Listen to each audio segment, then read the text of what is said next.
gente dizendo que depois dessa pandemia, depois dessa praga aí, o Covid-19, as igrejas vão lotar de gente procurando a presença de Jesus.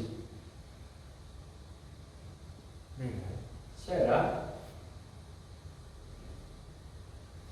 Eu vou afirmar o seguinte: depois da pandemia, só vai passar, só vai permanecer firme quem verdadeiramente suportou a tribulação.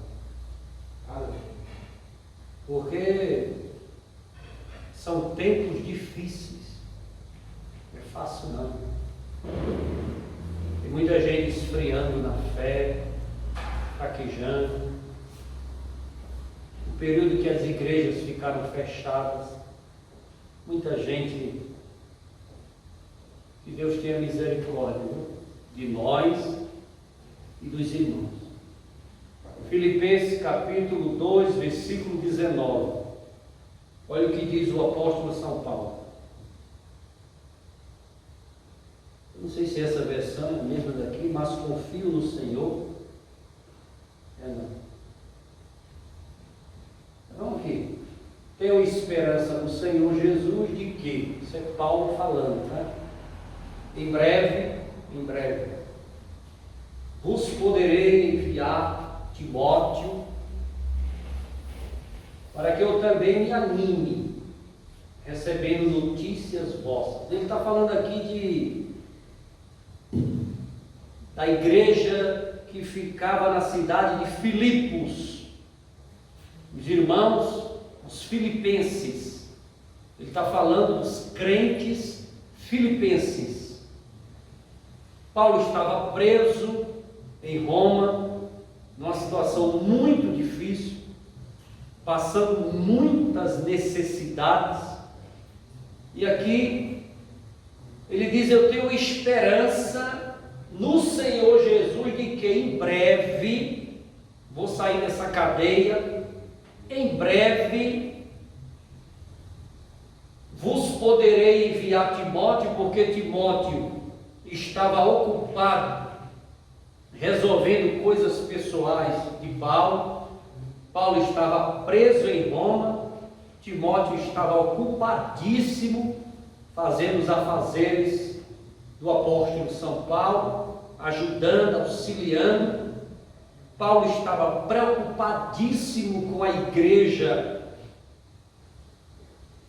de Filipos, e aqui ele está dizendo: eu vou enviar Timóteo para que também me anime para cuidar de vocês aí. Timóteo vai chegar aí, vai cuidar de vocês. Eu quero receber notícia de vocês. Agora, o que você vê no texto bíblico é que o apóstolo São Paulo, ele era um homem que implantava igrejas. Ele chegava no local, pregava o evangelho, implantava uma igreja, implantava outras e outras, saía, viajava, implantava umas e outras, saía, viajava. Ele tinha muitos obreiros, muitos presbíteros, muitos pastores, muitos fazendo a obra de Deus, pregando. Só que a confiança que Paulo tinha em Timóteo era uma confiança fora do comum. Paulo era judeu puro. Quando a gente fala de judeu puro, é aquele que é filho de judia. Paulo era judeu, né? O Timóteo, ele era parte judeu e parte gentílica, né? Ele não era totalmente puro judeu. Mas o apóstolo São Paulo circuncidou a Timóteo. Timóteo tinha uma avó e uma mãe, Elóide e Eunice, que ensinaram a Timóteo o caminho que o menino deve andar verdadeiramente. A mamãe Eunice e a vovó Lóide levava Timóteo para o caminho da fé, e esse menino foi criado numa doutrina, pura, genuína, e se tornou um pastor de igreja. Timóteo aqui já era pastor de igreja, trabalhando ao lado de Paulo, e Paulo tinha uma confiança tremenda em Timóteo para realizar suas missões, aquelas missões mais cabulosas, complexas, aquela coisa mais que precisava de um detalhe, de algo melhor. Aí ele mandava Timóteo para que também me anime recebendo notícias vossas. Então o versículo de número 20 diz o seguinte, vamos lá?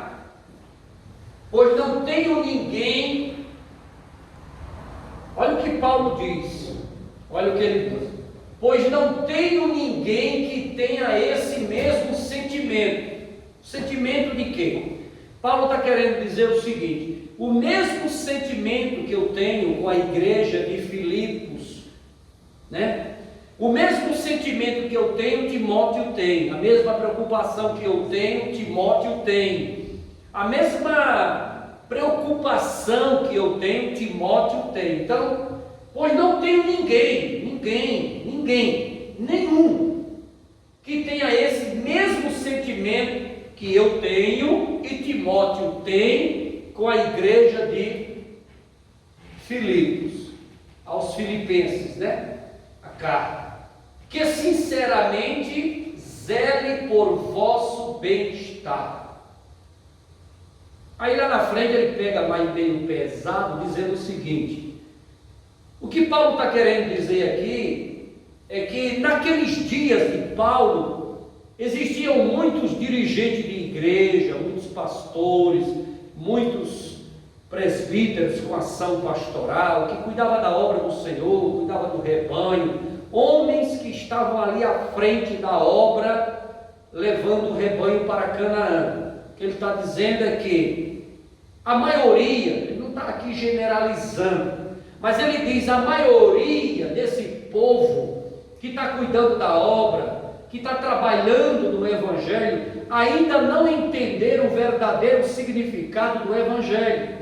O verdadeiro significado do Evangelho é pregar a salvação de almas, é dizer que Jesus salva, batiza no Espírito Santo, cura as enfermidades e leva para o céu. Isso é o verdadeiro significado do Evangelho. As pessoas estão interpretando o Evangelho de Jesus Cristo de uma maneira muito errada, de uma maneira muito carnal, de uma maneira muito mundana, de uma maneira muito trazendo o Evangelho para benefício próprio, trazendo o Evangelho para se dar bem na fita, trazendo o Evangelho para que ele possa conseguir ouro, prata, fama, nome. As pessoas pensam que Evangelho é o Evangelho que torna um ser humano uma estrela. O Evangelho é o Evangelho que vai enriquecer você. Olha, Deus pode até te enriquecer, Deus pode até abrir grandes portas e fazer você enriquecer. Claro, Ele é dono do ouro e da prata. Ele pode te enriquecer, Ele pode te exaltar, Ele pode colocar o teu nome falado nos quatro cantos do mundo. Sim, Ele é Deus, Ele pode fazer isso, mas na realidade o centro do Evangelho, a centralidade é Cristo. E o objetivo puro, genuíno do Evangelho é ir morar no céu, é simplesmente morar no céu, simplesmente morar no céu. Não é nada de carne, não é nada de mundo, não é nada de vida secular, não é nada de fama, de glória, de nome, não é nada de ouro, de prata. Não estamos aqui procurando ouro e prata, estamos aqui trabalhando na obra com zelo, cuidado, com esmero, com carinho, para levar as ovelhas para o céu. O nosso objetivo é pregar contra o pecado, pregar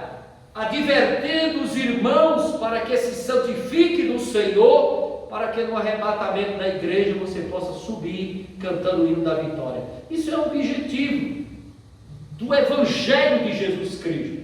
Então Paulo está dizendo aqui, olha, verdadeiramente, eu não tenho ninguém que tenha o mesmo sentimento e o mesmo objetivo que Timóteo tem. Então eu não quero enviar aí para a igreja de Filipos pessoas que não falem a mesma língua que eu estou falando, que tenham o pensamento contrário daquilo que eu penso, pessoas que interpretaram o Evangelho como algo lucrativo, como algo que para o seu benefício próprio, e não é isso que eu entendo, que eu prego, que eu defendo. E a única pessoa que verdadeiramente vai na mesma corrente teológica minha e conhece verdadeiramente o meu objetivo é Timóteo. Eu só quero enviar Timóteo. Assim que Timóteo resolver os meus problemas aqui, eu vou liberar ele para ir à igreja de Filipos cuidar de vocês. Ele estava preocupadíssimo. Veja o que diz o versículo de número 21. Porquanto todos procuram cuidar apenas dos seus próprios interesses. Paulo estava chateado porque tantos obreiros e tantas pessoas que ele tinha à frente da obra, cuidando de igrejas, pastoreando. Isso aqui é uma palavra mais pastoral, é uma palavra mais para quem tem cajado na mão, é uma palavra mais para quem está com responsabilidade, cuidando de rebanho. Paulo está dizendo, olha, verdadeiramente as pessoas que estão cuidando da obra de Deus só estão preocupadas com os seus próprios interesses. Não está preocupado com a igreja, não está preocupado com isso, não está preocupado com aquilo. A obra, ela sofre ao longo dos anos. Por isso que o versículo na Bíblia, quando diz, a seara é grande e os ceifeiros são poucos, no tempo de Paulo não era diferente. A crise dentro da igreja é muito grande. Há uma crise tão grande que por causa desta crise, os pastores se precipitam. Coitado, ele está lá louco, querendo ovelha, querendo pessoas para ajudar, querendo pessoas para fazer a obra, e ele está lá desesperado. Aí chega um camarada, fala bem, tem uma retórica impecável, tem uma lábia que avião desce para o telhado. O cara fala bem, lê bem, pronuncia bem, o cara é aquele camarada simpático, maravilhoso, aquela bênção. O pastor olha assim, com aquela necessidade na obra, ele não tem para quem recorrer, precisando de ajuda, precisando de obreiro, precisando de homens, precisando de mulheres. Ele pega o primeiro que aparece e pau, já pega o camarada, já consagra, já coloca no púlpito, já coloca ele para pastorear.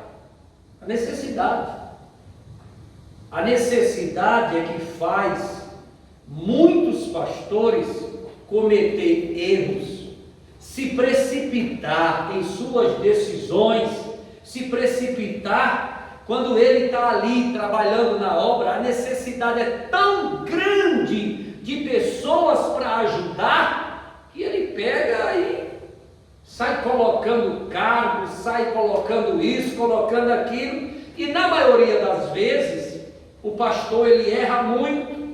Ele erra porque ele está, na maioria das vezes o pastor ele erra muito porque quando ele faz isso, a pessoa que ele trouxe para trabalhar com ele, por causa da necessidade que é grande, é muito grande.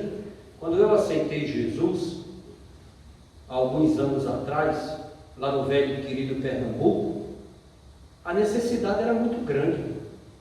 Não tinha